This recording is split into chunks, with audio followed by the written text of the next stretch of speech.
Aujourd'hui, on se penche sur cette trêve incroyablement fragile qui a littéralement tenu le monde en haleine. C'est l'histoire d'une confrontation diplomatique au plus haut niveau entre les États-Unis et l'Iran, avec, au milieu, un acteur totalement inattendu qui s'est imposé comme médiateur, le Pakistan. Voilà, comprendre ce qui était en jeu. Il y a quelques jours à peine, au tout début du mois d'avril 2026, le monde était vraiment au bord du gouffre. La phrase que vous voyez à l'écran, ce n'est pas juste une formule choc. Non, des analystes très sérieux comparaient le bilan humain potentiel à celui d'Hiroshima. La situation était critique à ce point. Alors comment on est si près du point de rupture? Eh bien pour répondre au durcissement des sanctions américaines, l'Iran a pris une mesure radicale, fermer le détroit d'Ormuz. C'est tout simplement l'artère vitale du pétrole mondial. La réponse américaine n'a pas tardé, un ultimatum présidentiel. Soit vous rouvrez le détroit, soit on anéantit vos infrastructures civiles. Le monde entier était à quelques minutes d'une guerre qui aurait pu embraser toute la région. Où un soupir de soulagement collectif parcourait la planète avec l'annonce d'un cessez-le-feu de 2 semaines, voilà ce qui s'est passé. L'espoir a été de très courte durée. Le week-end dernier, la toute première session de négociation à Islamabad s'est soldée par un échec. Et ça a replongé tout le processus de paix dans l'incertitude la plus totale. À la pièce maîtresse, et sans doute la plus surprenante de ce puzzle, le Pakistan. La question c'est: comment est-ce qu'une nation, si souvent prise elle-même dans des rivalités régionales complexes, a-t-elle pu se retrouver au centre du jeu comme l'intermédiaire indispensable dans l'une des crises les plus dangereuses du monde? Pour comprendre, cette slide est absolument cruciale. Elle montre la position diplomatique vraiment unique du Pakistan. C'est l'un des très rares pays qui garde des lignes de communication ouvertes avec tout le monde. Ils ont une relation de travail certes compliquée, mais ancienne avec Washington.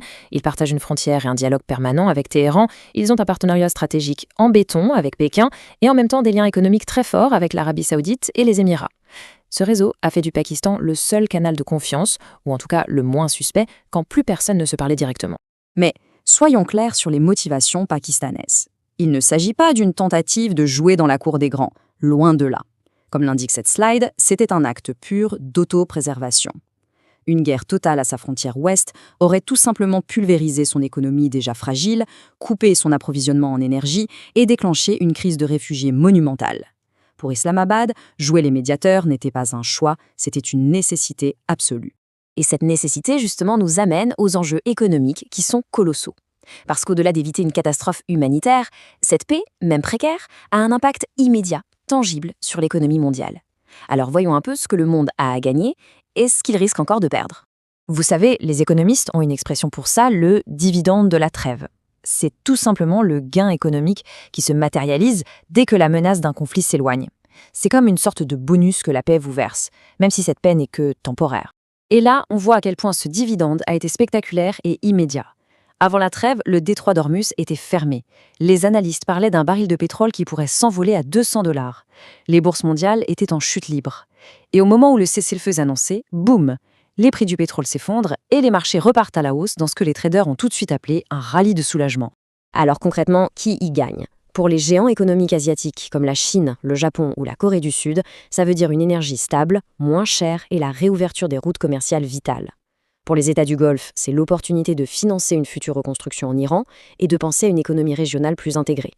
Et pour le Pakistan lui-même, le médiateur, la récompense pourrait être la sécurité énergétique et de nouveaux investissements stratégiques venant de pays du Golfe reconnaissants. D'ailleurs, si vous appréciez ce type d'analyse qui va au-delà des gros titres pour décrypter les vrais enjeux, c'est vraiment le bon moment pour vous abonner. C'est ce niveau de clarté qu'on essaye d'apporter dans chacune de nos vidéos. Bon, on a vu l'énorme potentiel économique. Alors la question qui brûle les lèvres, c'est pourquoi est-ce que les pourparlers ont échoué ? Pour le comprendre, il faut quitter les marchés financiers et revenir au cœur du conflit, pour regarder de près les pressions immenses qui pèsent sur cette paix et qui menacent de la faire voler en éclats. Le temps, c'est vraiment le nerf de la guerre ici. Regardez cette chronologie. Elle montre à quel point le calendrier est serré. La trêve est annoncée le 8 avril, elle doit se terminer le 22. C'est une fenêtre minuscule de 2 semaines. Avec l'échec du premier round, il ne reste que quelques jours pour essayer de surmonter des décennies d'hostilité. La pression est maximale. Alors qu'est-ce qui coince concrètement ? Ce sont les mêmes problèmes de fond qui nourrissent ce conflit depuis des années. D'un côté, les États-Unis exigent des garanties vérifiables et sur le long terme sur le programme nucléaire iranien. De l'autre, l'Iran demande la levée totale des sanctions économiques qui étranglent son pays.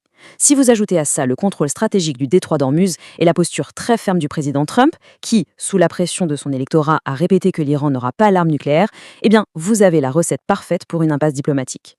Nous voilà donc à un carrefour absolument critique. Ce qui va se passer dans les tout prochains jours pourrait déterminer si la région s'éloigne du précipice ou si elle y plonge, avec des conséquences qui cette fois seraient vraiment mondiales.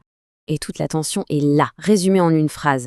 D'un côté, vous avez une opportunité économique immense, mais éphémère, une chance de stabiliser les marchés, de reconstruire, et de l'autre, des décennies de méfiance, une méfiance profonde, presque viscérale.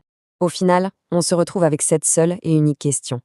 Dans ce laps de temps incroyablement court, est-ce que la promesse de la stabilité économique peut être plus forte que le poids de l'histoire? Est-ce que le pari diplomatique du Pakistan va payer? Ou est-ce qu'on va assister, impuissant, à l'effondrement de cette fragile trêve? Et vous, quelle est votre analyse? Partagez votre point de vue dans les commentaires. Et bien sûr, n'oubliez pas de vous abonner pour ne rien manquer de l'évolution de cette situation. Merci d'avoir suivi ce décryptage.